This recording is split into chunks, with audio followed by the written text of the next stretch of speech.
After I was in college, I went and worked for an economics consulting firm in New York City.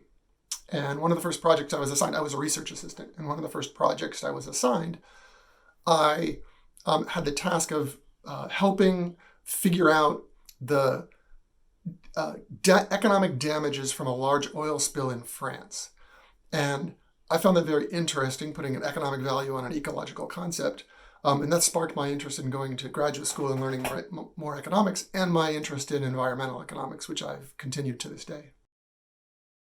Now I do a lot of research that's related to the environment, and there's a theme to most of my research in the last few years, which is that economists for 100 years have prescribed a particular remedy for environmental problems, and that's an environmental tax or a pollution tax. And by and large, that's not what policymakers do around the world. They instead impose things like energy efficiency standards for buildings and cars, or increasing block pricing for electricity tariffs.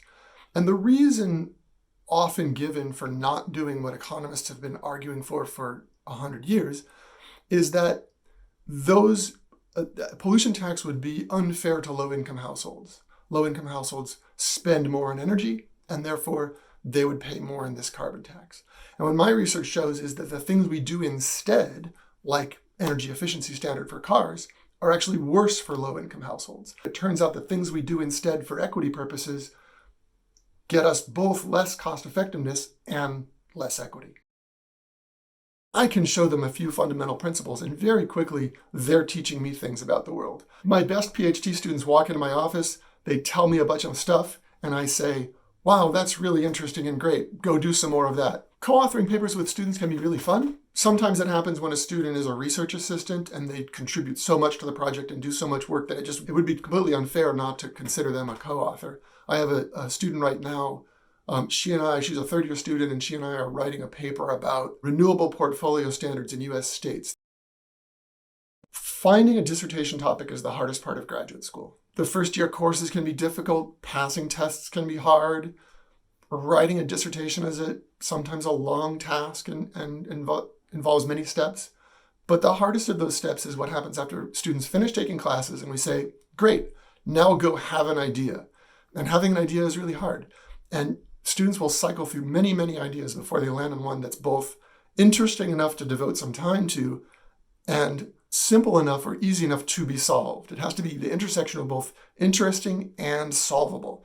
And there are a lot of problems that are impossible to solve, but very interesting. And there are a lot of problems that are easy to solve, but not very interesting. The intersection is hard to find.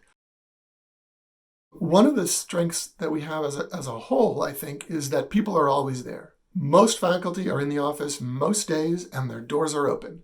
And so my PhD students will walk into my office and say hi. It's very casual. I'll chat with them around the coffee machine. I'll chat with them walking across campus. But people are in the office every day, and I don't think that's true of all economics departments. I like going there. On days when I don't have any class or meetings, I will still ride my bike or drive to work because it's a nice environment in which to sit and work. There are people around thinking and working on topics, seminars to go to, people to go lunch with. It's a collegial, supportive, friendly environment, and it's busy, and I like that.